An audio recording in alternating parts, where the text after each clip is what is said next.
Bienvenidos a esta sesión del día de hoy, donde vamos a hablar sobre Experience Management Evolution, cómo ha ido evolucionando la gestión de la experiencia y cuál ha sido su impacto en las organizaciones. Este webinar es muy interesante en la medida que sabemos que muchos de ustedes que han participado pues para estar en el día de hoy vienen trabajando ya Customer Experience o Employee Experience o incluso en algunos casos pues ya vienen trabajando desde una experiencia más integral donde hablamos efectivamente de la experiencia de las personas, ¿no? Donde juntamos esos dos mundos. Pues precisamente hoy vamos a hablar de hacia dónde está evolucionando la gestión de las experiencias y, por supuesto, cuáles son como los principales retos y las principales guías que deberíamos tener en cuenta a la hora de empezar a trabajar esto.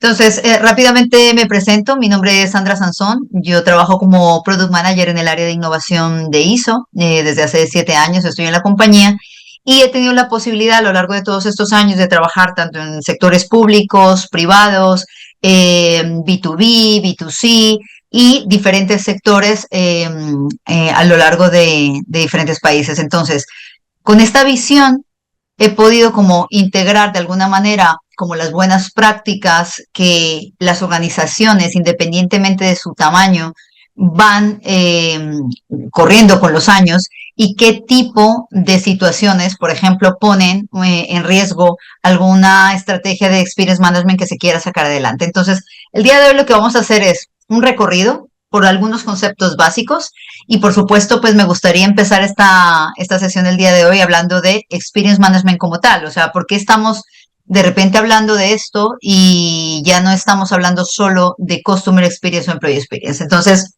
básicamente con la evolución normal que hemos tenido en los últimos años, pues se pudo identificar que cuando hablamos de Experience Management estamos hablando de una disciplina también que permite a las organizaciones diseñar, medir, gestionar y mejorar continuamente las experiencias de clientes, empleados y stakeholders.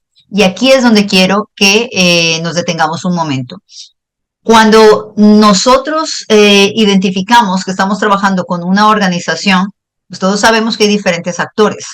Y desde ese punto de vista, desde ISO, nosotros entendemos la organización como un ecosistema donde, por supuesto, hay clientes, hay empleados, pero también puede haber proveedores, por supuesto, hay accionistas, hay personas de la comunidad en general que están en torno a esa organización y por eso es súper importante entender este concepto, porque se ha entendido que los actores de una organización se influyen entre sí, la experiencia de estos actores influye entre sí y por supuesto entonces no se puede trabajar solo una experiencia sin pensar que no se puede impactar la otra. Entonces, este primer repaso de Experience Management es súper importante porque sé que también muchos de ustedes que nos acompañan el día de hoy deben tener diferentes backgrounds y vendrán con diferentes experiencias, pero es importante que nos pongamos de acuerdo como con los básicos. Entonces, ¿necesitamos actualmente unificar la gestión de la experiencia? Sí. Y básicamente lo que ha ocurrido también es como decíamos, ¿no? O sea, se han hecho esfuerzos interesantes de trabajar Customer Experience. Sabemos que muchos de ustedes pueden dar cuenta que el Customer Experience, sobre todo a principios del 2000 y en el año 2010, estaba ya mucho más consolidado. Se empezó a materializar en las organizaciones el poder trabajar una estrategia de Customer Experience y como consecuencia de eso también se entendió que no se puede trabajar experiencia de cliente sin experiencia de empleado y por eso también se empieza a dar paso a todo lo que hoy conocemos como Employee Experience. Pero al mismo tiempo, ¿qué pasó? Y esto seguramente muchas de ustedes se van a sentir identificados en sus organizaciones. Hay empresas hoy en día que pueden tener departamentos muy consolidados o muy estructurados para gestionar la experiencia de los clientes y que a su vez tengan una estructura para gestionar la experiencia de los empleados, que normalmente esto pues termina en las áreas de recursos humanos cuando no existe oficialmente el área de Employee Experience. Pero ¿qué pasa? Que muchas veces esas áreas no se hablan. O sea, han sido muchísimas las oportunidades en las que he podido participar en proyectos donde una misma compañía tiene proyectos de Customer Experience, proyectos de Employee Experience, pero bajo ningún punto están conectados, están relacionados y se identifica claramente que hay silos dentro de la organización. Ya no solamente les digo con CX y con EX, esto también ha dado paso para que vayan evolucionando y saliendo nuevas disciplinas como User Experience, Brand Experience, Product Experience, pero pasa lo mismo, que pareciera que hay organizaciones, por ejemplo, donde tienen el área de User Experience y el área de Customer Experience. Y si nos ponemos más en el área de recursos humanos, ya están trabajando estrategias de Employee Experience. Entonces vuelve a pasar lo mismo, ¿no? Hay silos y donde hay silos hay falta de correlación, de información y eso normalmente lo que genera es desperdicio de recursos, desperdicio de oportunidades valiosas que se podrían trabajar mucho mejor si esa información, por ejemplo, estuviera conectada. Entonces, este es un poco el punto de situación al que hoy nos enfrentamos cuando estamos hablando de gestión de la experiencia y de ahí que haya empezado el discurso, el afán de, oigan, creo que es importante que empecemos a revisar de qué manera podemos integrar estos discursos. Entonces, necesitamos hablar de evolucionar la gestión de la experiencia en una sola visión sin apellidos.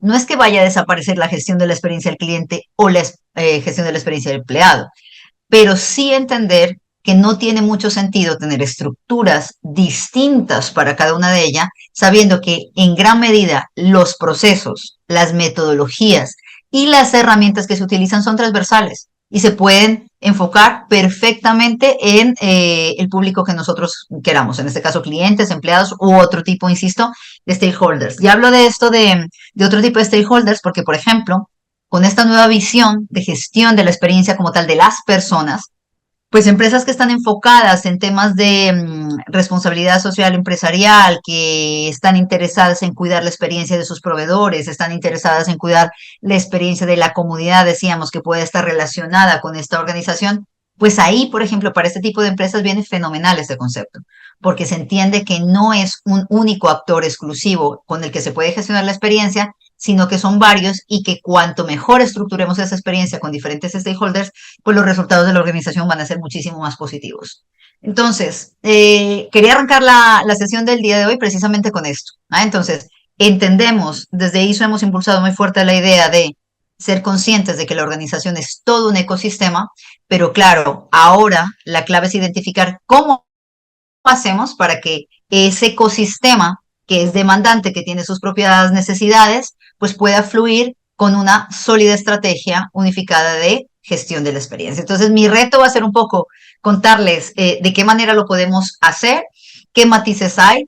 Es verdad que, recordemos, los principales actores seguirán siendo los clientes y los empleados, pero eso no significa que sean los únicos. Entonces, les invito a todas las personas que he participado, por ejemplo, en algunos proyectos en donde el comité de dirección dice, nos interesa cuidar la experiencia en este momento de nuestros clientes, pero los proveedores son clave para nosotros y queremos fortalecer la relación con ellos. Perfecto, pues entonces entran dentro de la ecuación de la que estamos hablando de Experience Management y bajo este enfoque de Experience Ecosystem Management. Entonces, si quisiéramos de alguna manera aterrizar un poco lo que estamos diciendo, pues básicamente es una visión de cómo poder interpretar la gestión de la experiencia en las organizaciones. Y en este caso es entender que la clave es consolidar una cultura centrada en la mejor experiencia de todas las personas que hagan parte de ese ecosistema y que, por supuesto, se puede identificar claramente cuáles son nuestros principales stakeholders y de qué manera podemos ir priorizando responder a sus necesidades.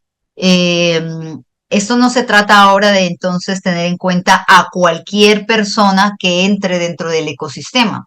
Ojo, ¿de qué va a depender en qué stakeholders nos enfocamos o hacia dónde deberíamos priorizar? Pues por supuesto, de los objetivos estratégicos que definamos dentro de la organización. Objetivos para los próximos 3, 5 años, ¿no? Que digamos, oye, ¿hacia dónde nos estamos proyectando? ¿Qué es lo que queremos?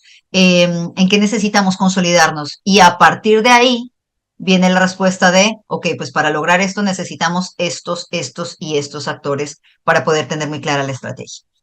Entonces, en lugar de solo optimizar la experiencia del cliente o del empleado de manera aislada, el enfoque de Experience Ecosystem lo que hace es ofrecer como una visión muchísimo más integral, gestionar la experiencia de todas las personas que conforman el ecosistema de la organización, ¿vale? Entonces, teniendo esto como punto de partida, ahora sí que podemos hablar un poco de cómo hemos llegado hasta aquí y por qué se ha dado esta evolución en la gestión de las experiencias. Y vamos a hablar solo de este siglo, ya ni siquiera vamos a hacernos mucha historia al siglo XX, es más como lo que ha pasado en estos últimos 25 años, porque es importante ver ya no solamente la velocidad con la que se ha ido dinamizando la gestión de las experiencias, sino como unos hitos clave. Entonces, solo por poner contexto, insisto, este tipo de ejercicios son buenos porque sé que muchos de ustedes saben mucho de esto y otros apenas están empezando, entonces siempre prefiero no pecar de pensar que hay información que es obvia y hacer un repaso como por todo. Entonces, si hablamos de este siglo, podríamos partirlo como en 4 momentos importantes en lo que tiene que ver con la gestión de la experiencia. Puntos de partida, por allá por los años 2000, cuando la neuropsicología estaba mostrando uno de los principales resultados para empezar a entender cómo funciona la mente humana, el cerebro humano cuando tomamos decisiones, especialmente decisiones de compra, empieza todo el boom de entender que no solamente tomamos decisiones racionales, sino emocionales, y ahí, a partir de ahí, se empieza a hablar de que hay algo más allá que el servicio, que puede ser que la experiencia y la emoción sea clave de entenderse en los procesos en ese momento solamente de compra.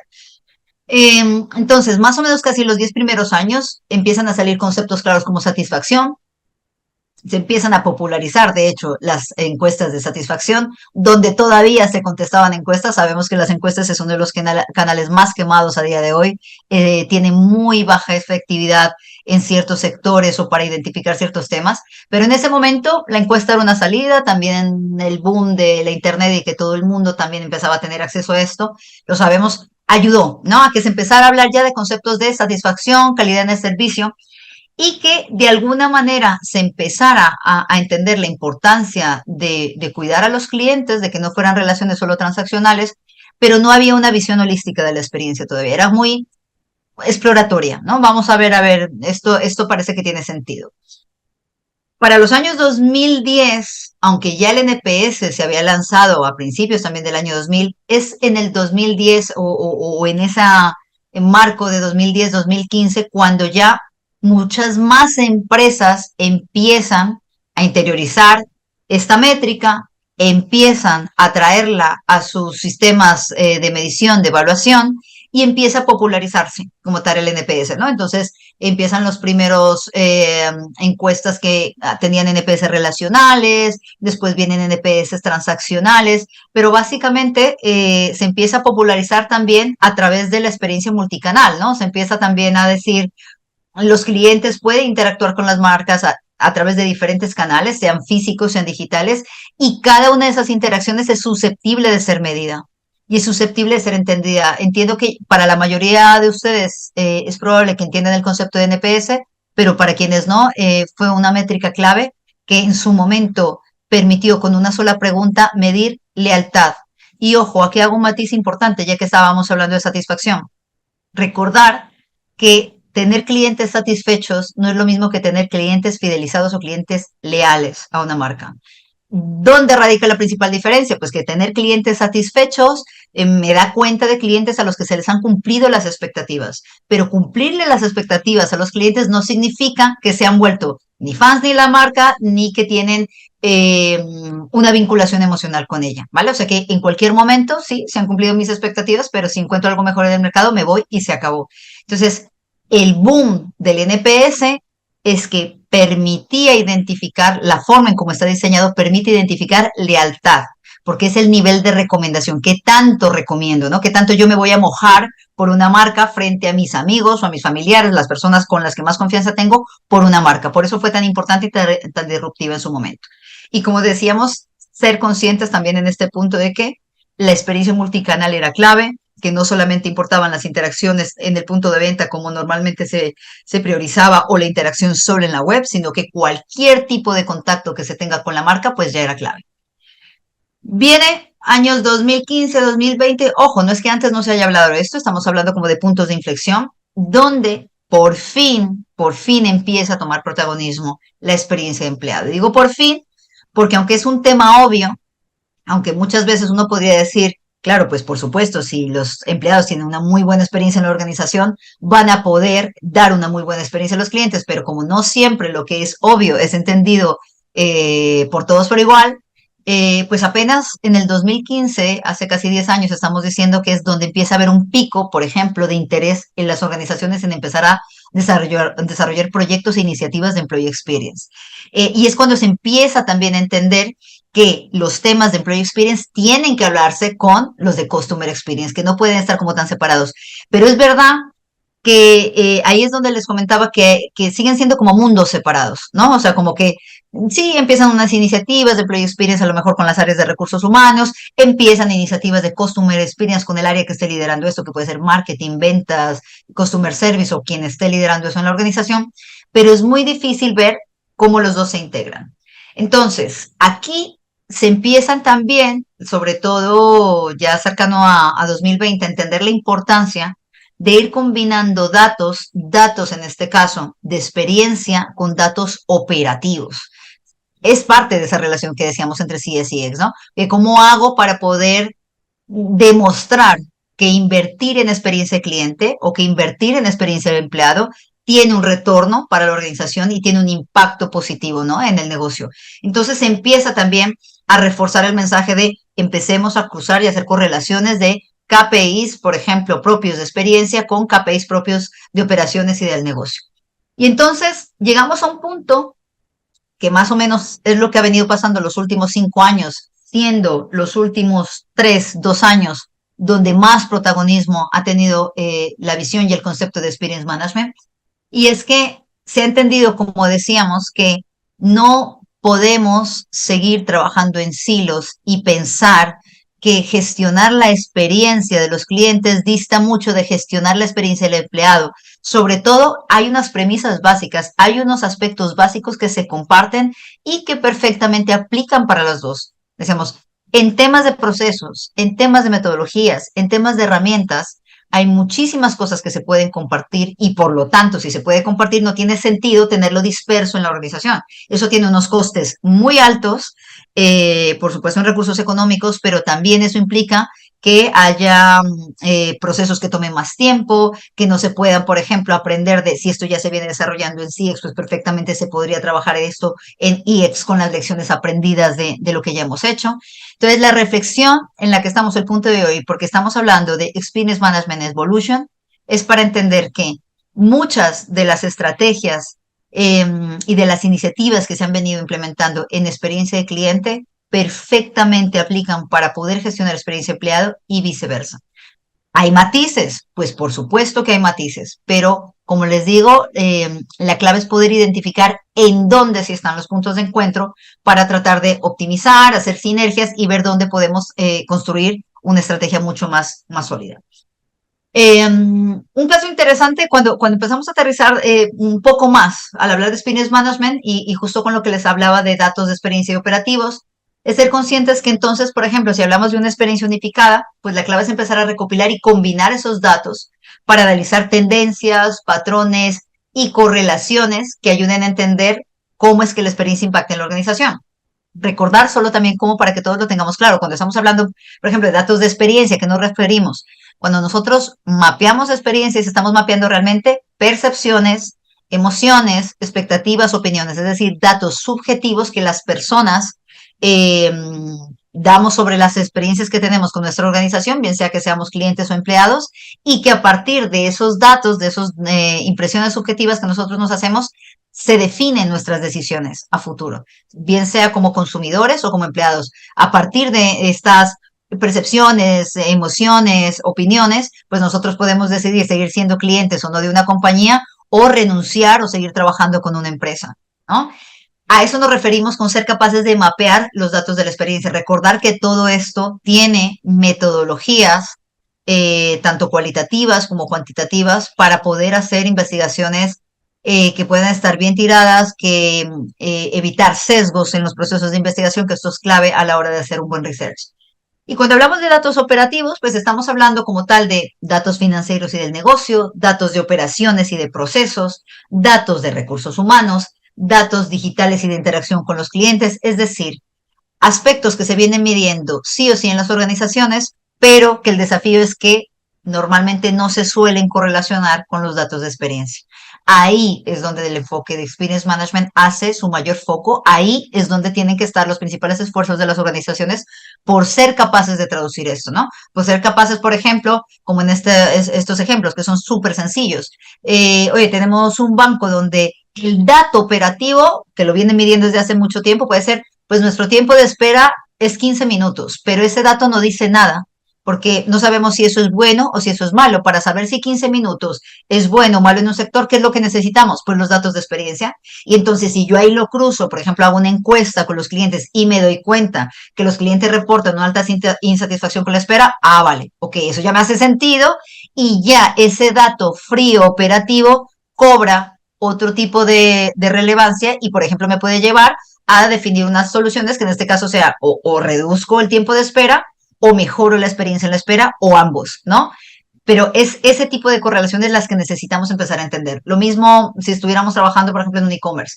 El dato operativo es, ok, hemos visto que aumentó la tasa de abandono del carrito. Normalmente la gente se está cayendo en este punto de la web y no cierra la compra, pero no entendemos el por qué, la causa raíz. Ahí es donde vienen los datos de experiencia. Los clientes indican que el proceso de pago es confuso. Vale, perfecto, pues ya estoy entendiendo. Y si quiero entender por qué es confuso, pues ahondo mucho más para que finalmente mi solución sea rediseñar el proceso de pago.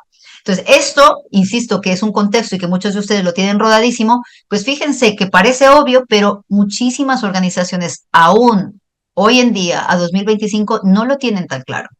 No lo tienen tan claro el hecho de cruzar los principales KPIs del negocio para ver de qué manera pueden tener relación con los principales KPIs de experiencia. Como si yo cuido la experiencia de mis clientes, eso redunda en mi rentabilidad, eso redunda en mi productividad, eso redunda en mis ventas. ¿Hasta dónde? ¿Qué cambia? Si yo invierto en experiencia de empleado, eso me incide en la rotación, en el absentismo, en la accidentalidad, en el desempeño, ¿vale? Entonces, la invitación con este webinar para muchos de ustedes es ver de qué manera podemos empezar a hacer esto tangible, porque sé lo frustrante que es empezar a trabajar en esto, saber en el fondo que creer que esto funciona, pero no poder aterrizarlo en resultados tangibles. Si pudiéramos hacer como un gran overview de cuál es el principal impacto que tiene trabajar la experiencia de las personas dentro de las organizaciones, hay muchos datos y por fortuna muchos estudios, tanto de la academia como desde las organizaciones que hoy ya se han llevado a cabo. Pero fijaros, vamos a centrarnos como en estos cuatro que son súper interesantes. Por un lado, se sabe ya hoy en día que trabajar en cuidar la experiencia de las personas, sean clientes o sean empleados, tiene un aumento en la lealtad.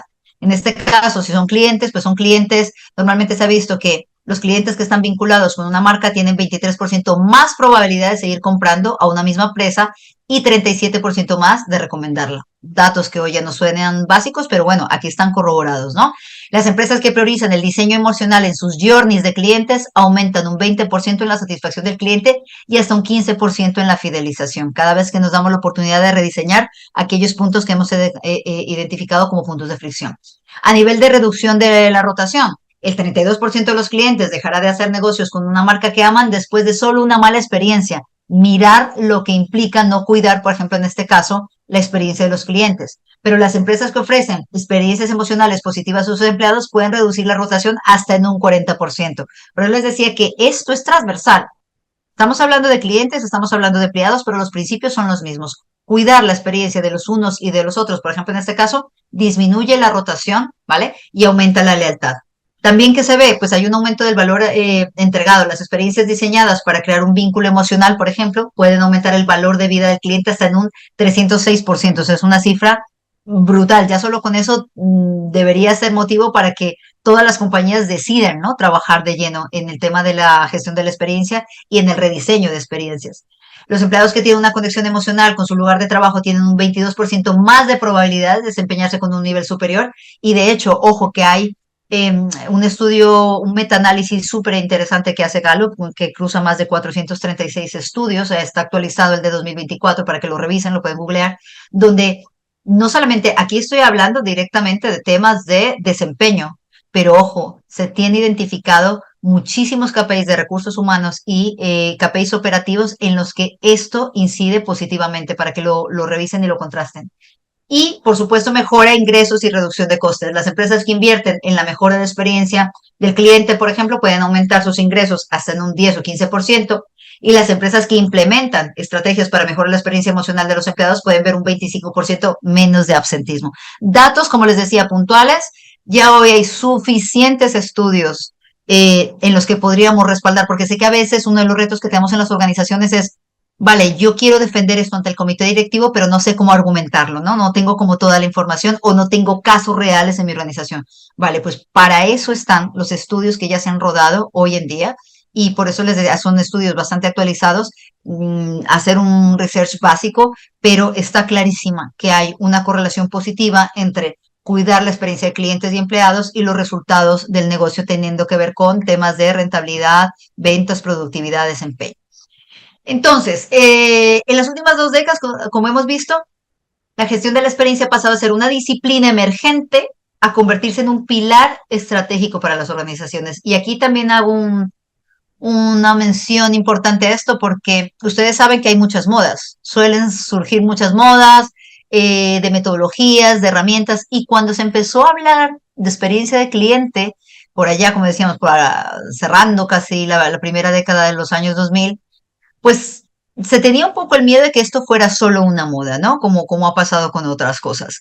Pero realmente, cuando se entiende que esto apunta a una capa estratégica, cuando se identifica que esto no va de hacer temas de soluciones puntuales, sino que esto implica revisar los cimientos de la organización para que esto pueda ser real, pues se entiende que esto no es pasajero y esto es lo que ha ocurrido.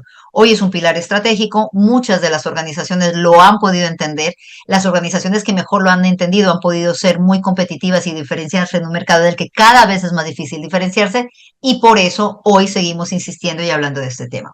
Ahora, la pregunta del millón es, bien, hemos hecho este contexto de que es Experience Management, les hemos compartido la visión desde ISO, que nosotros entendemos las organizaciones como un ecosistema y que por lo tanto hay que tener bien integrada esta estrategia, pero ahora es cómo orquestamos, ¿no? La gestión de la experiencia y siempre hablamos con muchos colegas que esto básicamente es como si fuéramos directores de orquesta con diferentes músicos y que en función de la capacidad de esa dirección pues va a sonar mejor o peor, ¿no? En este caso, la estrategia de Experience Management. Entonces, quería compartirles rápidamente, porque es súper importante, les decía yo, que en esto tengamos, desde el punto de vista metodológico, tenemos que ser muy sólidos y yo siempre digo, recordar que cuando hablamos de experiencias, finalmente estamos hablando de 2 palabras, estamos hablando de emociones y recuerdos. O sea, cuando vivimos algo, una experiencia, básicamente es porque hemos tenido una situación que nos hizo sentir de X manera, bien o mal, o sea, nos generó unas emociones y a partir de esas emociones generamos unos recuerdos que a su vez se transforman en decisiones futuras, ¿no? Claro, cuando se habla de experiencias, de emociones y de recuerdos, si esto no se toma con la suficiente rigurosidad metodológica, esto se convierte fácilmente en humo, ¿no? O como se dice aquí en España, en pájaros y flores. Entonces, es importante tener un framework para aterrizar esto. Y en este caso, nosotros en ISO entendemos la gestión de la experiencia a partir de mover 10 palancas. 10 palancas en la organización que hemos podido ver a lo largo de estos años que han sido claves y que en función de cómo se muevan esas palancas, pues uno puede identificar que hay compañías que avanzan muchísimo más rápido en su nivel de madurez de la gestión de la experiencia y otras que tropiezan y tropiezan con la misma piedra. Entonces, cuando hablamos de estas 10 palancas, tenemos en el centro, por supuesto, las personas que, como les dije, ahí entran todos los stakeholders, clientes, empleados, proveedores o los que nosotros en los que nos queramos enfocar. Pero partimos desde las personas, entendiendo que las personas tienen capacidad de vivir experiencias a partir de lo que vivan con la marca, con las interacciones en el journey de cada uno de clientes o empleados y con el producto. ¿Vale? O sea que este punto es neurálgico cuando hablamos de gestionar la experiencia. Es súper importante entender eso. ¿Dónde surgen las experiencias? ¿Dónde las personas pueden vivir experiencias con nosotros? Pues cada vez que tienen contacto con nuestros productos, con nuestra marca y con las interacciones. Recordar que cuando hablamos de interacciones hablamos desde cada uno de esos momentos que vivimos con las empresas, desde el primer momento que las conocemos hasta que ya no tenemos relación con ellas, bien sea como clientes o como empleados. Ahora bien, todo esto debe estar enmarcado en una estrategia que permita que haya una coherencia entre las diferentes iniciativas que se tomen en esto. Por ejemplo, si yo soy consciente que quiero generar una experiencia positiva para mis empleados o para mis clientes, tanto con la marca, las interacciones y el producto, eso debe obedecer a una estrategia sólida de cómo yo me sueño mi visión para mis clientes, mi visión de experiencia para mis empleados, la visión de experiencia para los proveedores o para quien yo decida. Y hay otras palancas que son palancas de soporte. De hecho, mirad, les comparto este cuadrito que es un poco más como el resumen de la esfera anterior, que es para que esto sea posible, para que realmente podamos cuidar la experiencia de los clientes y de los empleados, por ejemplo, y los diferentes stakeholders, es importante que entendamos que debe haber una cultura de experience management. Esto no funciona por decreto, esto no funciona porque un día un jefe dijo desde mañana somos people first o people centric y ya, no, sino que realmente debe estar interiorizado en la cultura de la organización, debe tener un modelo de governance, ¿no? Como cómo nos vamos a organizar, quién se va a encargar de gestionar la experiencia, quién va a cuidar la experiencia de nuestros clientes, de nuestros empleados, cómo lo vamos a hacer, qué equipos, qué roles, qué perfiles, si no, el modelo cae rápidamente. Debe haber un apoyo tecnológico, por supuesto, y más con los avances que sabemos pues tenemos en los últimos años. Ahora andaremos un poquito en esto, pero la tecnología es una aliada tremenda para poder gestionar la experiencia y optimizar esa gestión.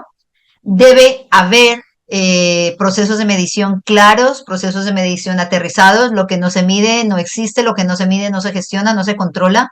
Gran parte del fracaso de muchas áreas de customer experience o de employee experience es que les cuesta mucho hacer mediciones de las iniciativas que llevan a cabo o si las hacen no se diseñan bien y entonces a lo mejor no responden o no terminan confirmando, ratificando las hipótesis que teníamos o un prototipo que pensábamos que iba a funcionar bien, no se hizo la medición correctamente, entonces no sabemos si funciona bien. Entonces, este tipo de cosas han llevado, por ejemplo, que uno de los retos principales, tanto para las personas que trabajan en Customer Experience como Employee Experience, es que se vuelvan muy fuertes en temas de medición. No siempre todos los perfiles que trabajamos en estas áreas venimos con ese background y ahí es donde es importante que tengamos superado este reto porque, insisto, podemos ser conscientes de que esto puede servir, pero si no podemos demostrar de qué manera impacta esto, pues el discurso se queda muy flojo. Y esto de la mano de unos economics, decíamos, ¿no? Cuando nosotros medimos, podemos montarnos ya en diseñar, por ejemplo, un modelo de economics de la experiencia. Podemos ser capaces de decir, vale, yo soy capaz de demostrar cuál es el ROI de estas iniciativas de Consumer Experience o de Employee Experience, pero porque sabemos que venimos de un ejercicio riguroso de medición y de haber contrastado pilotos que habíamos desarrollado de diferentes iniciativas. Entonces, cuando nosotros hablamos de orquestar la experiencia de las personas, hablamos de mover estas 10 palancas y de saber cómo moverlas, ¿vale? Entonces, esto también implica ser conscientes de que esas palancas y la gestión de esas palancas va evolucionando. No es lo mismo las empresas cuando empiezan apenas a explorar el tema, que nosotros en ISO trabajamos 5 niveles de madurez, que es los que hemos identificado por los que normalmente pasan las empresas en este proceso de gestión de las experiencias. Y claro, si hablamos del primer nivel, pues muchas de las organizaciones hoy en día están en ese punto donde saben que es importante trabajar en la experiencia, pero no hay una estrategia definida. Y las iniciativas son muy puntuales, muy aisladas, muy reactivas, muy como de, ha pasado esto, un cliente se nos ha quejado o tenemos la tasa de rotación de los empleados altísima y entonces como que nos toca reaccionar, ¿no? Pero es muy de manera reactiva. Entonces, arrancamos en un nivel de exploración y esas 10 palancas de las que hablamos están en ese, puede que arranquemos justo en explorar en las 10 palancas. Apenas estamos trabajando temas de cultura, apenas estamos trabajando temas, por ejemplo, de medición, ¿vale? Pero, oye, arrancamos. ¿Cuál sería un segundo nivel? Y aquí quiero que presten especial atención porque ahora les voy a hacer una pequeña pregunta a todos para que veamos si nos hace sentido esto en nuestras organizaciones.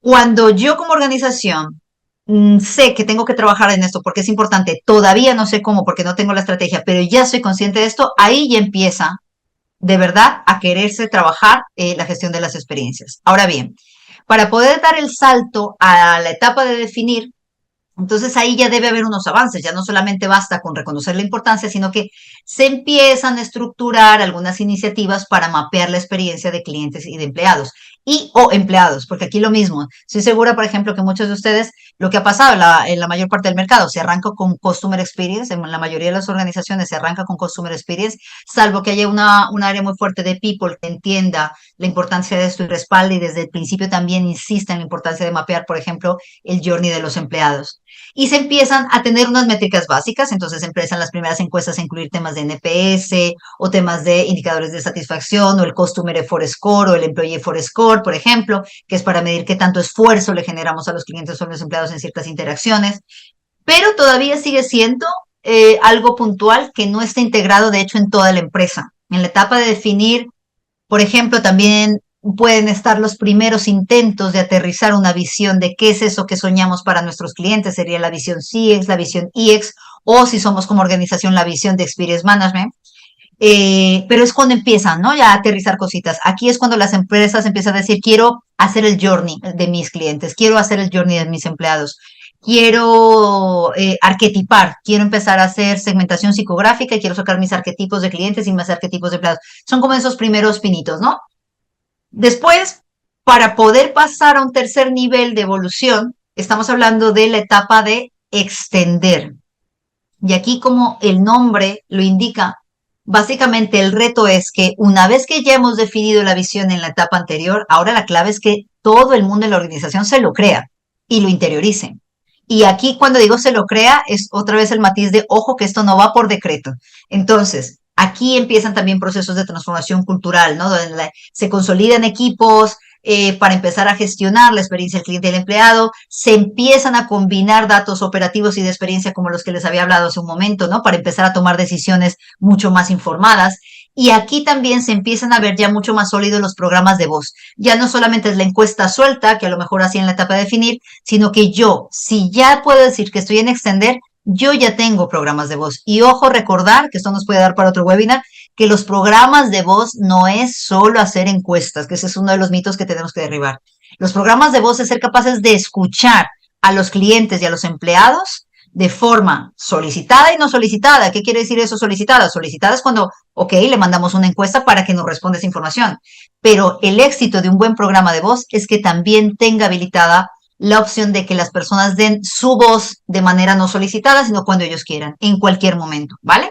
Entonces, cuando soy capaz de montar un muy buen programa de voz, tanto de clientes como de empleados, ahí sí yo puedo decir que ya estoy en la etapa de extender, porque además aquí toda la organización está conectada con esto, sabe cómo funciona el programa de voz y todas las áreas, por ejemplo, reciben ese feedback para poder hacer ajustes al interior de ellas.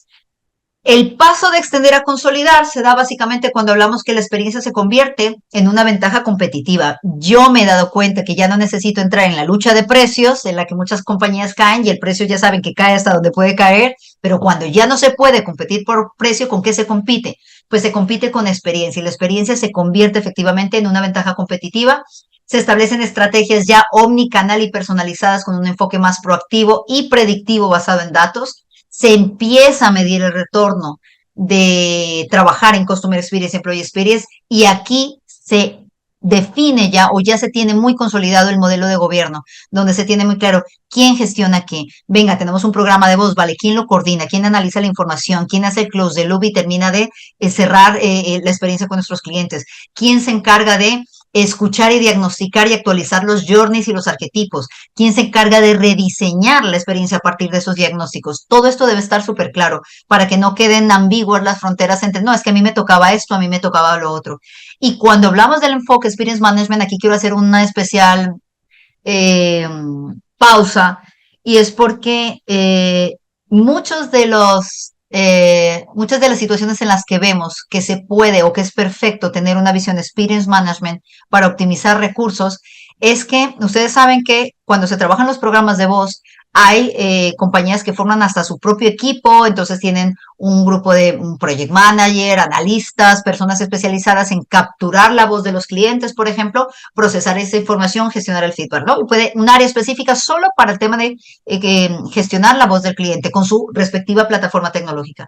Y resulta que la misma organización puede estar esa necesidad de también gestionar la voz de los empleados, pero he visto en más de una ocasión incluso hacer licitaciones distintas de plataformas tecnológicas distintas, porque resulta que los de recursos humanos mejor van a trabajar con una y los de Customer Experience van a trabajar con otra. Por ejemplo, errores de esos, ¿no? Cuando la misma plataforma podría servir y los mismos perfiles que hoy, por ejemplo, llevan lo de Customer Experience, perfectamente podrían entender y analizar la voz del empleado. Esto es un cambio de paradigma súper importante y es entender que las competencias y los perfiles que tenemos en este caso es de análisis de la voz. ¿De quién? De personas, que en su contexto son clientes, en su contexto son empleados y por supuesto habrá informes, dashboards específicos para entender los matices de los unos y de los otros, pero aquí se pueden hacer unas sinergias súper potentes. Además, porque cuando se tienen equipos que integran insights de clientes y de empleados y que tienen la visión completa, no tienen el bosque por pedacitos,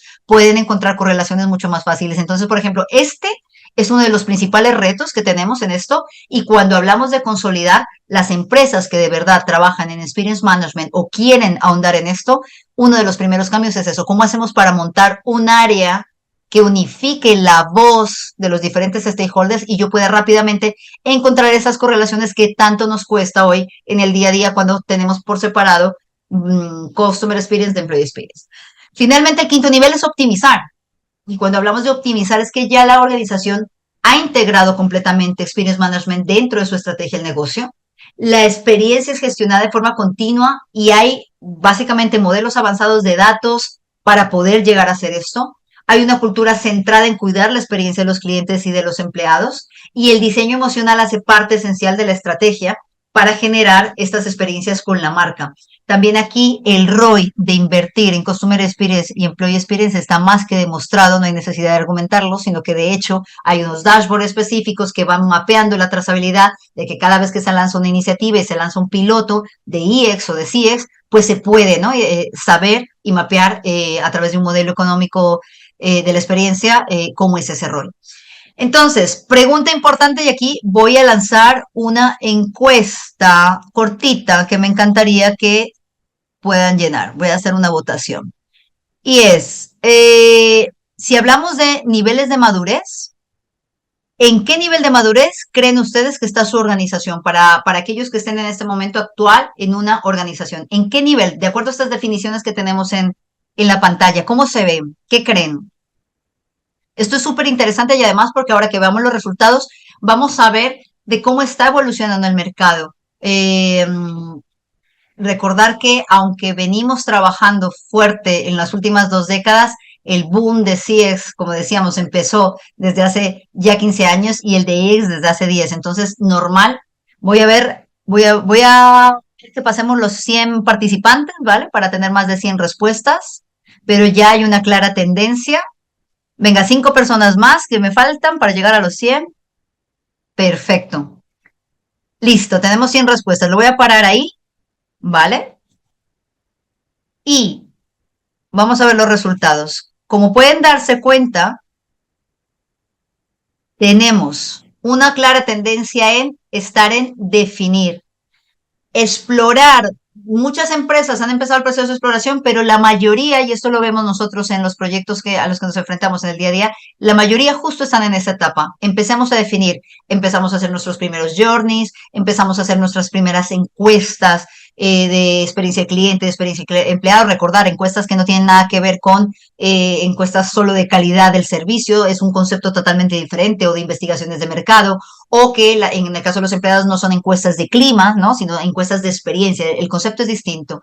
Y muy pocas empresas están hoy en día en la fase de consolidar, optimizar. Es verdad, y este es un pronóstico que nosotros tenemos claro, que los próximos 5 años el panorama va a cambiar muy de la mano de la inteligencia artificial y que para 2030 es muy probable que el porcentaje de consolidación y optimización de la experiencia esté mucho más alto, porque como lo habíamos visto justo en este momento, pues parte de la clave de esto es que vamos a poder predecir mejor los comportamientos de los clientes, de los empleados, anticiparnos a sus necesidades, darles sugerencias que puedan personalizar más su experiencia gracias al input pues, de la inteligencia artificial.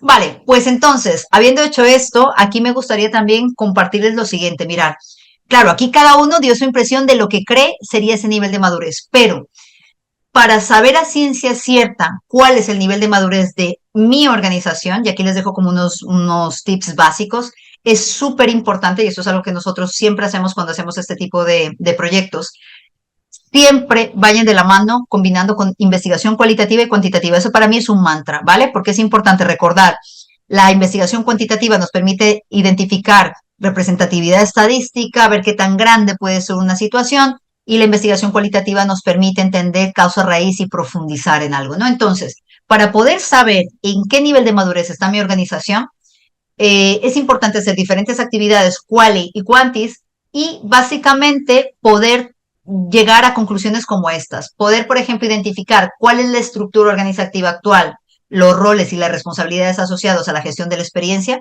Esto es súper importante. Por ejemplo, nosotros hacemos ejercicios de, vale, este es tu organigrama actual en gestión de la experiencia, qué funciona, qué no funciona, qué roles a lo mejor no tienen sentido, qué personas a lo mejor están cargadas y definitivamente este modelo no es sostenible. Ese análisis es súper importante, por ejemplo, y en función de eso se define en qué nivel se está. Se mapean gaps entre el nivel de madurez actual y el nivel deseado a partir del framework que les compartimos. Entonces se cogen las 10 palancas y se las analiza una a una y se identifica, vale, pues según lo que vienen trabajando, esta palanca, por ejemplo, me lo invento, la palanca estrategia hoy está en el nivel 2, definir, y la palanca interacciones está en el nivel 1, explorar, ¿vale? Entonces, de los 5 niveles, ¿en qué nivel está cada una de estas palancas? Y después se saca como el global y se identifican, por ejemplo, cuáles son las principales prioridades y qué tipo de roadmap necesita la organización en los próximos 3 a 5 años para avanzar en los diferentes niveles. Eso es importante también. En un mercado tan cambiante como el que tenemos el día de hoy, si bien uno puede proyectar incluso estrategias organizacionales a 10 años, cuando hablamos de gestión de la experiencia, pues es sensato hacer una proyección a 5 años y a ver qué pasa después, ¿no?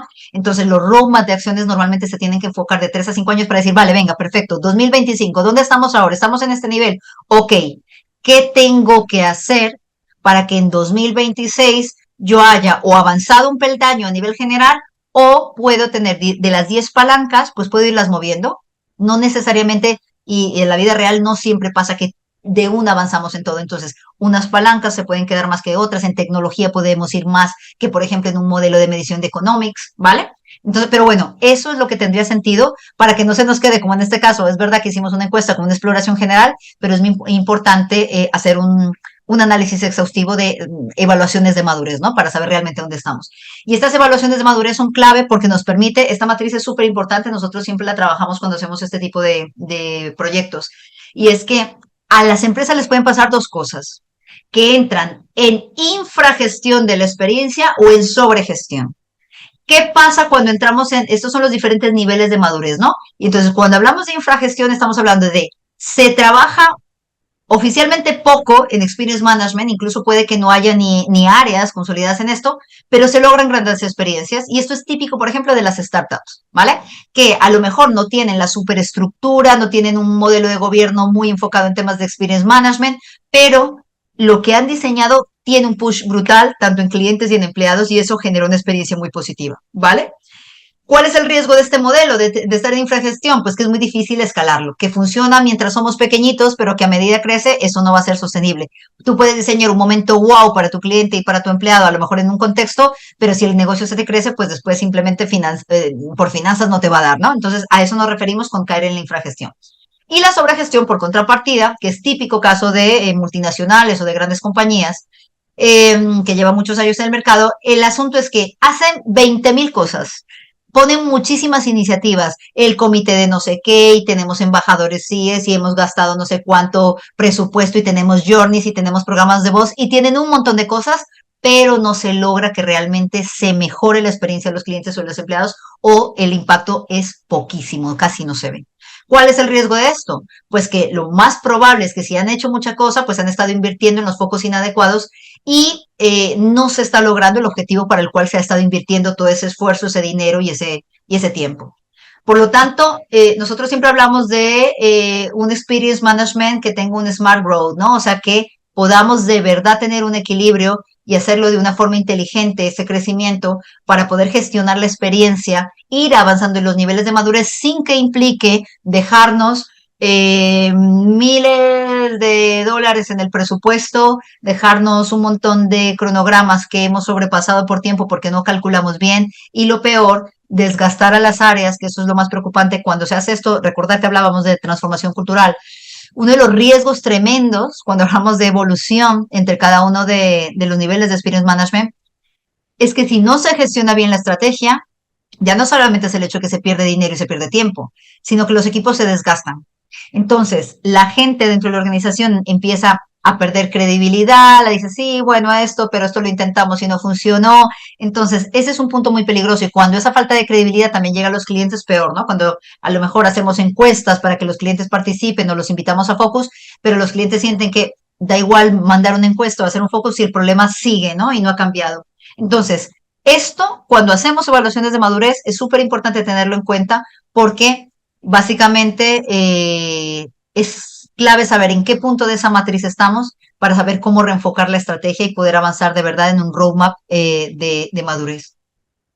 Lo que está claro es que cuanto mayor es el nivel de madurez, mayor es el impacto en la fidelización, la rentabilidad y el crecimiento sostenible y por eso la clave está en dejar de tener iniciativas aisladas y hacer una gestión estratégica y medible de la experiencia. Insisto, no es que esté mal empezar hay empresas que dicen, bueno, es que no tenemos presupuesto para hacer algo muy grande, pero hemos empezado con una cosita, porque no está mal. De hecho, les decíamos, es un modelo en el que suelen empezar algunas startups. Lo que no puede ser es que llevemos 2 años haciendo iniciativas sueltas.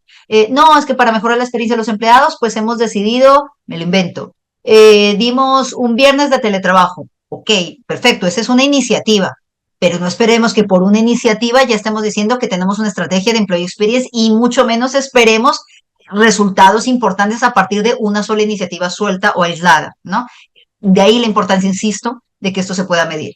Entonces, ¿qué estrategias podemos implementar para avanzar en esos niveles de madurez? He traído como algunos ejemplos, algunos casos que podríamos implementar que nos puede servir de referencia. A medida que las organizaciones evolucionan en la gestión de la experiencia, deben implementar estrategias específicas para pasar de un nivel a otro. Entonces, vamos a ver unos ejemplos de qué pasa si yo estoy en el nivel explorar y quiero dar el salto a definir, ¿vale? Hay muchas cosas que se pueden hacer, pero yo he traído el foco como en 2 puntos que son relevantes. Punto número 1, hay que empezar a construir una base de medición y de concienciación al mismo tiempo. Es decir, es verdad que algunas personas pueden empezar a decir, sí, es importante trabajar en la experiencia, pero no todo el mundo está convencido. Para que todo el mundo esté convencido y más aún los líderes o la dirección, por ejemplo, en este caso, es importante empezar a construir una base de mediciones que puedan servirnos para después mostrar y decir, mira, es que esto lo hemos medido, ¿no? Entonces, la estrategia es básicamente empezar a implementar encuestas básicas, no tienen que ser programas de voz muy sofisticados, de satisfacción, de lealtad, tanto con clientes como con empleados, para hacer cruces, decíamos, básicos de los datos de experiencia y los datos operativos. Entonces, por ejemplo, si lo hiciéramos en CX, pues dejar de medir el NPS en manera aislada y empezar a conectar el resultado de NPS con datos operativos como, por ejemplo, los tiempos de espera, la eficiencia en el servicio, el trato que recibí de los empleados. O sea, ¿de qué manera yo empiezo a cruzar el NPS con datos operativos? Y implementar estas mediciones a través de tickets de compra, encuestas digitales, bueno, lo de toda la vida, ¿no? En esto estoy segura que ustedes se van a sentir más familiarizados porque además vimos que la mayoría ya ha pasado por la fase de explorar y que muchos de ustedes están ahí. Y a nivel de Employee Experience, empezar, por supuesto, que en las encuestas de NPS y de engagement se puedan empezar a contrastar con indicadores, en este caso, de recursos humanos. Por ejemplo, un súper ejercicio que esto no, a estas alturas me sorprende de verdad que casi la mayoría de las empresas no lo haga, pero empezar a correlacionar NPS con tasa de rotación, NPS con tasa de absentismo, NPS con tasa de accidentalidad. Es increíble. Nosotros hicimos en algún momento un proyecto con una empresa de 170,000 empleados, tenían en 3 países el 70% de los empleados, era España, Brasil y Argentina, tenían el 70% de los empleados, y cuando hicimos el ejercicio, hicimos todo un diagnóstico, employee journeys, mapeos de procesos de recursos humanos, hicimos ejercicios para ver cuáles eran los colectivos que a lo mejor estaban con la experiencia más golpeada.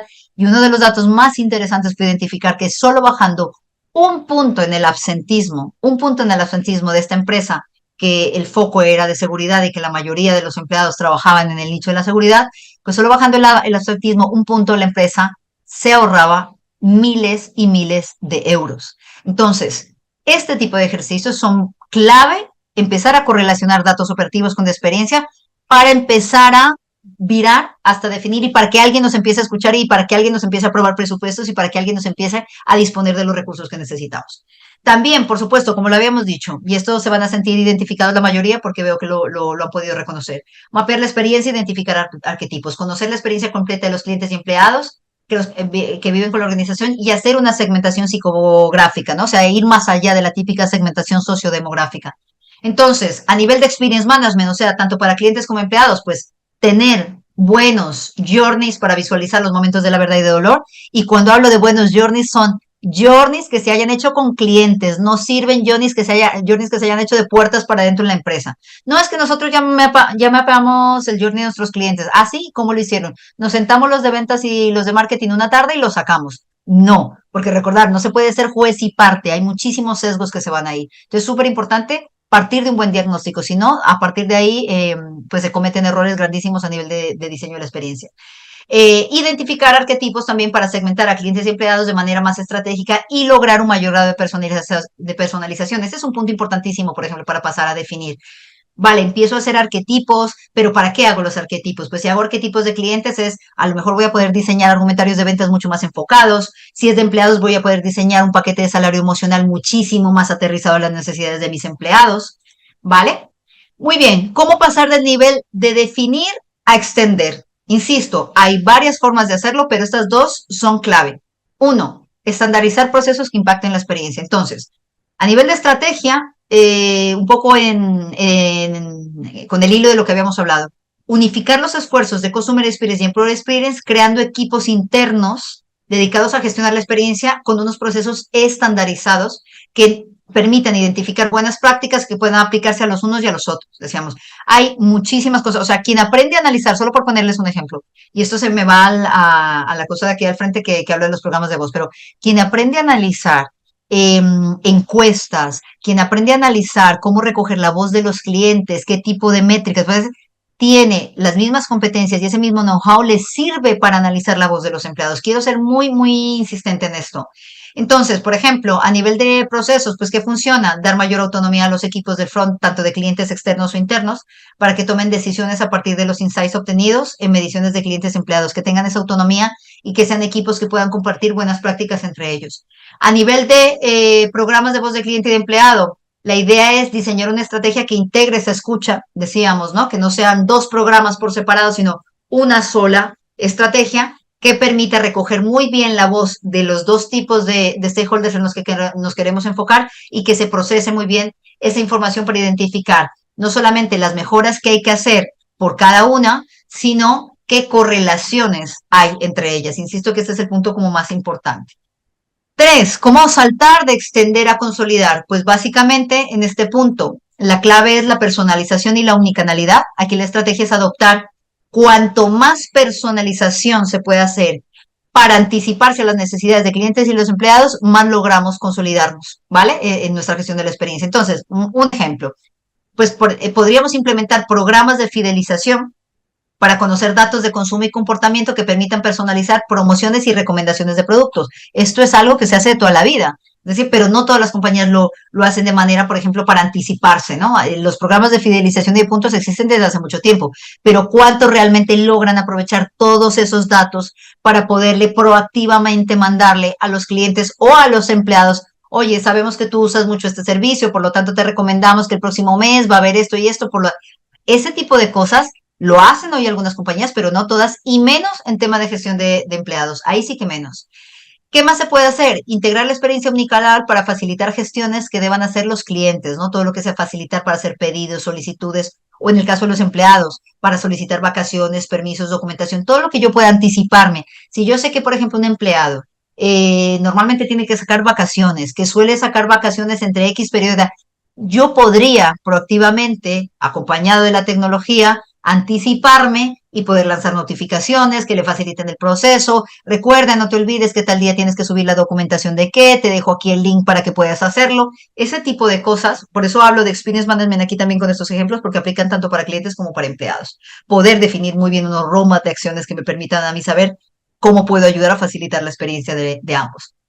Para poder estar en el nivel de consolidar, también aquí ya debe estar muy bien acentuado el modelo de governance, decíamos. La estrategia es crear una estructura de gobernanza que priorice la experiencia en la estrategia de negocio. Fíjense que aquí, por ejemplo, hay empresas que ya han empezado a hablar del área de Experience Management, y Experience Management tiene dos grandes figuras, que es el líder de Customer Experience y el líder de Employee Experience, pero todos obedecen a una sola área. Es un cambio de paradigma. Yo sé, y muchos de ustedes estarán pensando, entonces, ¿qué va a pasar con las áreas de recursos humanos? ¿O qué va a pasar con los departamentos o los de Customer Experience? Ese es el reto y hacia allá estamos mirando. Pero lo que sí se ha visto es que se optimizan muchísimas cosas si unificamos esfuerzos. Entonces, hay empresas que están empezando a contemplar el tener un área estructurada de Experience Management y a partir de ahí tener divisiones, y de esas divisiones tener equipos que se hablan y que están interconectados, como por ejemplo el que les decía, puedes tener, así tengas dos divisiones, una de CX y una de EX, puedes tener un equipo que sea el equipo de programas de voz. Las mismas personas analizando la voz de diferentes stakeholders, pero con las mismas herramientas, las mismas metodologías para llegar a insights más ricos. Vale, importante aquí, establecer un modelo de governance con equipos multidisciplinarios que lideren la experiencia sin apellidos en todas las áreas. No hablamos de embajadores CX o de embajadores CX o de embajadores UX, sino embajadores de la experiencia. Y integrar métricas de experiencia de clientes y empleados en los indicadores de desempeño del negocio. Esto es súper clave, decíamos, para definitivamente armar una trazabilidad y demostrar que estamos haciendo algo. ¿Y cómo pasar de consolidar al nivel de optimizar, que sería como ya lo máximo en nivel de madurez? Aquí nos vamos a apalancar mucho en una gestión predictiva y en un modelo de economics de la experiencia. Entonces, por ejemplo, para esto es importante usar modelos avanzados de predicción basados en inteligencia artificial. Por eso les decía, los próximos 5 años va a ser increíble el boom que vamos a tener en esto. Y tener un sólido modelo de economics que permita trazar el ROI de invertir en CX y en EX. Ejemplo, pues, definir algoritmos predictivos que personalicen la experiencia, anticipando lo que los clientes y empleados necesitan antes de que lo busquen. Esto hoy ya se puede hacer, pues lo podemos optimizar muchísimo más. Y medir cómo una mejor experiencia en los puntos de venta incide en las tasas de conversión y lealtad de los clientes, o cómo el rediseño de los espacios de trabajo puede incidir en el engagement y la rotación de los empleados. Otra vez, todo lo que nosotros vayamos a trabajar en nivel de iniciativa se tiene que medir, y si esto se mide y yo lo puedo cruzar con datos del negocio, pues esto ya me permite a mí armar un modelo de economics. Finalmente, para poder decir que estamos en un nivel de optimizar, en el último nivel de optimizar la gestión de la experiencia, pues es clave en este punto ya tener una cultura centrada en la experiencia y en el emotional design. Entonces aquí, tener esa cultura organizacional donde la experiencia de clientes y empleados es prioritario para la toma de decisiones es súper importante, y saber que todo lo que se ha trabajado a nivel de diseño de productos, servicios y experiencias se ha hecho con metodología emotional design. Es decir, sabiendo que si trabajamos con experiencia, trabajamos con emociones, y esto debe interiorizarse en la compañía. Hoy en día, y ustedes seguro lo vivirán en sus organizaciones, se habla a veces mucho de Customer Experience o de Employee Experience, pero cuando se trata de rediseñar, muy pocas metodologías que realmente toquen la capa emocional. A veces casi que termina siendo un rediseño de procesos más que de experiencias. Entonces, ¿qué podemos hacer aquí? Pues la cultura organizativa, cuando de verdad se quiere trabajar en esto, coloca la experiencia de las personas en el centro de cada decisión. Entonces, si hablamos de clientes, pues desde cuidar cómo va a ser la logística hasta el soporte de postventa, todas las decisiones que se tomen ahí en esa cadena de valor tiene que ver siempre en qué medida impacta la experiencia del cliente. Y con empleados, desde que empezaron el proceso de reclutamiento hasta que se desvinculan de la compañía, lo mismo. ¿De qué manera yo puedo gestionar la experiencia a lo largo de ese journey para que tenga unos recuerdos o unas experiencias más memorables? El diseño de productos, servicios y experiencias se co-crea con clientes y empleados, y se tiene como punto de partida las emociones actuales y como objetivo las emociones ideales que se quieren generar. Eso es lo que les decía. Hoy muchos productos, servicios se siguen diseñando eh, como hace 20, 30 años. Muchísimas compañías pecan por empezar a diseñar primero y a preguntar después. Nosotros siempre hablamos de tener un enfoque outside in, donde se pregunta primero y se diseña después y se codiseña con clientes y empleados, y esta pues hemos demostrado que es una de las claves para poder llegar a ese nivel. Finalmente, entonces, aquí les voy a mandar otra pregunta, voy a lanzarla, eh, sabiendo que hay todo un roadmap de cosas que podríamos hacer a lo largo de estos niveles de madurez. Ustedes otra vez reflexionando con sus organizaciones, ¿qué tipo? A ver, lo mando aquí. ¿cuáles son las soluciones, por ejemplo, de Experience Management que consideran clave que tendrían que trabajar en su organización a partir de lo que hemos hablado? Hemos hablado de temas de diagnóstico, o sea, hay que empezar por yo. Alguien puede decir, no, nosotros ni siquiera hemos empezado por Journeys, tenemos que empezar por aquí. Alguien dice, no, nosotros ya tenemos bastante bien mapeado el tema de diagnóstico, el problema es que nos estancamos y no pasamos al diseño. O nosotros trabajamos súper bien en el diseño, pero nos fallan los pilotos, nunca logramos llevarlos a cabo. A ver, lo mismo, cuando haya unas 100 respuestas, lo mostramos a ver qué nos da. Recordar, cuando hablamos de diagnóstico, estamos hablando siempre de hacer evaluaciones de madurez, hacer journeys, arquetipos, programas de voz. Cuando hablamos ya de diseño, estamos hablando de hacer rediseño de la experiencia, diseñar modelo de economics, diseñar una propuesta de valor. Y cuando hablamos de transformación, estamos hablando de poner a rodar pilotos, poder a rodar programas de transformación cultural, eh, tener súper consolidado un governance. Vale, me faltan 8 personas para tener 100 respuestas, ya casi lo logramos, 96. Venga, 4 personas más y cerramos la votación. Muy bien. Ok, perfecto. Finalizar la votación. Mirad los resultados. Es increíble porque de alguna manera, o sea, no me sorprende porque es verdad y esto lo vemos en el día a día. Lo que pasa es que casi esto es lo que nos ocurre, ¿no? Muchas empresas están volcadas en temas de diagnóstico, les cuesta dar el paso a la fase de diseño. En diseño, muchos los que logran rediseñar temas del journey, les cuesta saltar a la parte de transformación. Y en transformación, uno de los retos es ser capaces de sostenerlo, ¿no? Entonces, súper interesante, esto salió como muy equilibrado, pero bueno, nos da cuenta un poco de cuál es el panorama, ¿no? Actual que tenemos. Estamos más de 206 personas conectadas, así que con esto pues nos da un poco de visión. Vale, pues entonces, para cerrar este webinar, a mí me gustaría irme con 3 reflexiones y así alcanzar a ver algunas de las preguntas que nos han dejado en el chat. Mirar, por un lado, la experiencia no es un proyecto, es una estrategia de negocio y esto debe quedarme claro. O sea, no es una moda, no es algo accesorio, no es algo que pueda hacer una persona ni un área, lo tiene que hacer todo el mundo, de ahí la importancia de los modelos de governance. Gestionar la experiencia no es solo una serie de iniciativas aisladas, es un pilar estratégico que impacta lealtad, rentabilidad, diferenciación. O sea, imaginaros, estas 3 cosas ya de por sí son súper claves en la experiencia. Y las empresas que han integrado Experience Management en su core han demostrado que una experiencia bien gestionada asegura un crecimiento sostenible, que esto es súper relevante, porque de nada me sirve diferenciarme hoy si sé que eso no es escalable. Punto número 2, la madurez en Experience Management es un camino, pero no es el destino, ¿vale? ¿Qué quiere decir esto? Que las organizaciones evolucionen en la gestión poquito a poquito, paso a paso, pasando de enfoques que pueden ser más reactivos, como los que vimos al principio en el nivel de explorar o definir, a modelos estratégicos basados en datos, personalización y una cultura organizacional.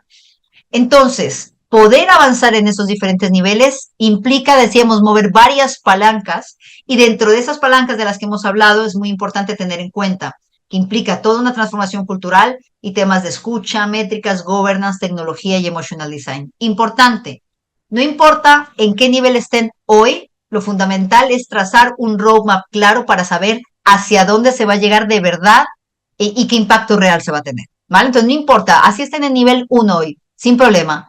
Lo importante es ver cómo hacemos para que en los próximos 5 años alguien diga, pues mira, yo en 5 años quiero llegar al nivel extender, perfecto, válido. O quiero llegar al nivel optimizar, ok, pero definámoslo de tal manera que podamos hacerlo de forma aterrizada. Y finalmente, la clave del éxito, conectar personas, datos y emociones. El futuro de Experience Management está en lo que hemos dicho, integrar, ser capaces de integrar datos de experiencia con datos operativos, pero también en entender que detrás de cada número hay personas con emociones, con expectativas, con necesidades y que por lo tanto tenemos que ser capaces de asimilar y capturar esa información. Las organizaciones que ponen a los clientes y los empleados en el centro realmente logran experiencias más humanas, más efectivas, impacta muchísimo mejor el negocio, pero insisto, si esto fuera tan obvio, todo el mundo lo estuviera trabajando. Entonces, por eso nos toca estar todo el tiempo recordándolo.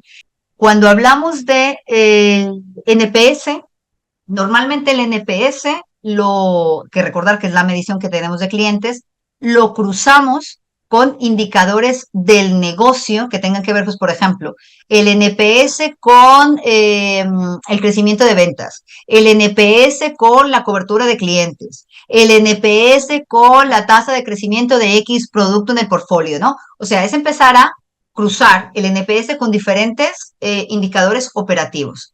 Ahora bien, también se pueden hacer correlaciones del NPS con el ENPS, que vendría a ser el Employee Net Promoter Score, por supuesto, esa es una de las correlaciones por excelencia, pero también con algunos KPIs internos, ¿vale? Del negocio que tengan que ver con temas de Employee Experience. Esto es interesante porque por eso les decía que es súper potente armar los equipos interdisciplinarios de lectura y análisis de voz de clientes y empleados, porque la cantidad de correlaciones de indicadores que podríamos armar pues es muy potente, sobre todo cuando, por ejemplo, podemos demostrar que cualquier inversión en experiencia de empleado que permita mejorar, por ejemplo, o disminuir la tasa de rotación, al disminuir la tasa de rotación, ¿qué otros KPIs positivamente se ven impactados? Incluyendo, por ejemplo, el de experiencia de cliente. Hay varios estudios que han demostrado que, por ejemplo, que cuando se baja la tasa de rotación, obviamente los empleados duran más tiempo en un cargo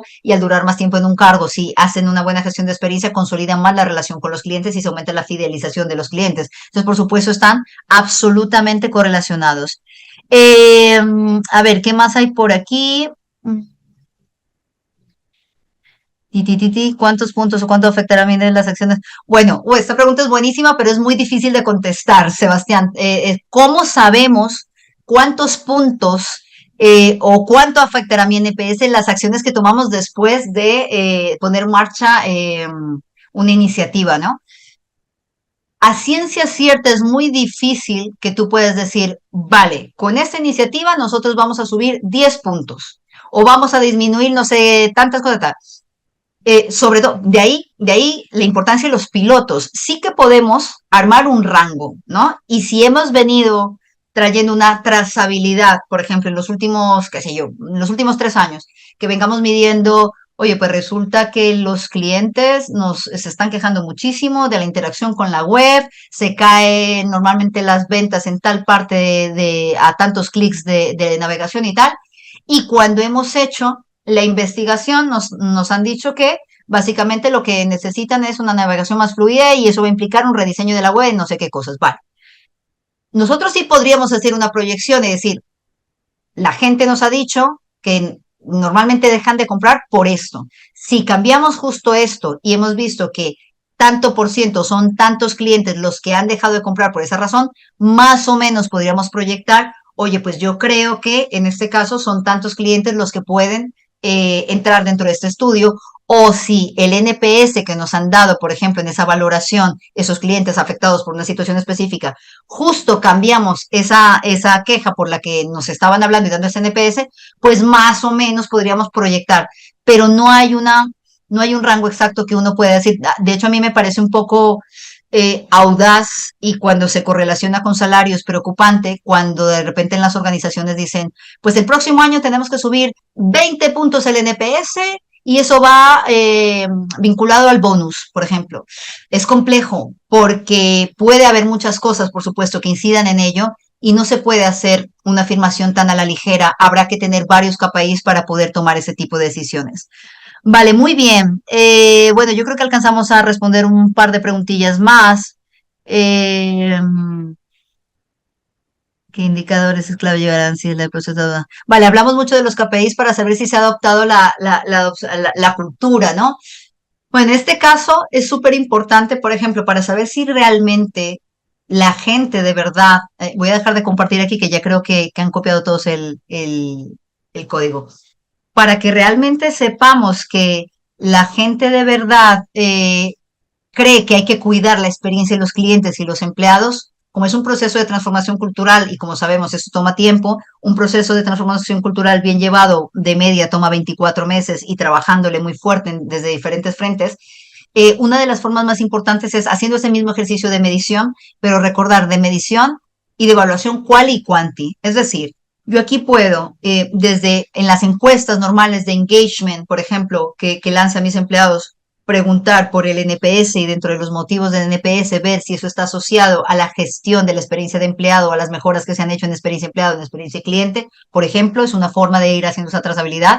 Puedo hacer preguntas concretas de programas específicos de cultura que haya llevado a cabo y a partir de eso identificar cuál es el feedback de las personas, pero recordar que aquí uno de los principales puntos que a mí me gusta señalar son los indicadores cualitativos también, ¿no? Ser capaces de mapear esa información que las personas a veces no nos la dan en una nota, pero que sí nos puede dar cuenta de las percepciones que pueden tener actualmente sobre cómo la empresa gestiona la experiencia de los clientes o gestiona la experiencia de los empleados. Entender de qué manera, por ejemplo, ellos han visto que ha mejorado su experiencia de empleado al hacer una mejora en experiencia de cliente. Este tipo de correlaciones son súper importantes. Entonces, mi recomendación sería siempre hacer el mix eh, y, eh, y poner muy claro cuáles son las metas en el corto y en el mediano plazo, ¿vale? Yo creo que con eso, a veces uno de los grandes riesgos también cuando se trabaja en esto es poner unas metas que son altísimas, que no se pueden aterrizar y que lo único que hace es mellar la credibilidad de los equipos y bajar un poco el ímpetu que se puede tener al arrancar estos proyectos. Vale, me voy con dos últimas preguntas y con esto cerramos. ¿Cuál es un periodo estimado en que las empresas pueden durar en cada uno de ellos y su evolución? Mónica, súper interesante también esta pregunta, pero lo mismo, es muy complejo responder un periodo exacto porque, como se imaginarán, va a depender de los recursos que la misma organización haya puesto en ello y del push que el comité directivo, empezando por quien esté a la cabeza, haga de esto. O sea, las empresas, lo que sí les puedo dar es unos rangos, ¿no? O sea, no tiene sentido, sobre todo en las etapas primarias, el de explorar y definir. Hombre, si llevamos más de 2 años tratando de definir algo y no se aterriza, ahí ya podría ser que uno esté en la parálisis del análisis o en tratando de, como que se está patinando mucho, ¿no? Pero más o menos podríamos decir que entre que una empresa empieza a concienciarse de la importancia de trabajar en experiencia de cliente, de empleado o en general, y que empieza, por ejemplo, a aterrizar sus primeros journeys, sus primeros arquetipos, puede pasar alrededor de 2 a 3 años, ¿vale? Incluso las primeras a veces cuestan, porque como hay que hacer diagnósticos, como hay que sentar a la gente, venga, sentémonos, definamos una estrategia sólida, definamos la promesa de experiencia. Entonces puede que eso tome hasta unos 3 años entre explorar y definir. Insisto, ¿de qué depende que sea más rápido o no? Ayuda muchísimo si el comité directivo en cabeza de quien sea CEO impulsa eso. Las empresas que tienen respaldo del CEO normalmente tienen una curva muchísimo más rápida que aquellas a las que les toca remar en contra de la dirección. Lo que ya es extender, que implica pasar las capas a todas las áreas, eso puede llevar, cuanto más grande la organización, mucho más, por supuesto, pero puede implicar otros 2 años, donde todas las áreas, todos los días, porque además hay que hacer formaciones, procesos de certificación, muchas charlas, hablar mucho de esto. Entonces, bueno, unos 2 años. Entonces, más o menos en unos de 3 a 5 años podríamos hablar que una empresa podría estarse movilizando entre los niveles de definir y extender. Y llegar a etapas ya más de consolidar y optimizar, como se pueden dar cuenta, por todo el nivel de personalización que implica, por todo el nivel de omnicanalidad y de ser capaces de predecir con inteligencia artificial, por ejemplo, en este caso, con datos claros, los comportamientos y las necesidades de nuestros clientes y empleados, pues eso puede tomar otro par de años o incluso 3, aunque, lo dicho, con los avances que va a haber en los próximos 5 años, pues esa brecha se puede cerrar un poquito más. Así que nada, pues nos hemos tomado este tipo de webinars, ¿da? Para hablar de muchísimas cosas. Como se imaginarán, aquí hay mucha tela para cortar, pero bueno, creo que por lo menos lo básico lo hemos dejado claro y hemos podido responder varias preguntas para que no nos quedemos con dudas. Muchísimas gracias a todas las personas que se han conectado. Se han quedado de momento ya 157 de los más de 230 que alcanzamos a estar. Muchas gracias. Nos seguimos la pista por LinkedIn, estar muy receptivos a todo esto que va saliendo, estar muy pendientes de las tendencias del mercado y, por supuesto, seguirnos en ISO. Nosotros compartimos mucha información de esta y para cualquier iniciativa o proyecto que tengan en el corto, en el mediano plazo, si tienen dudas de cómo resolverlo, levantar la mano que nosotros estaremos por ahí. Un abrazo y que tengan una muy buena jornada desde donde se hayan conectado en España, en Latinoamérica. Un abrazo.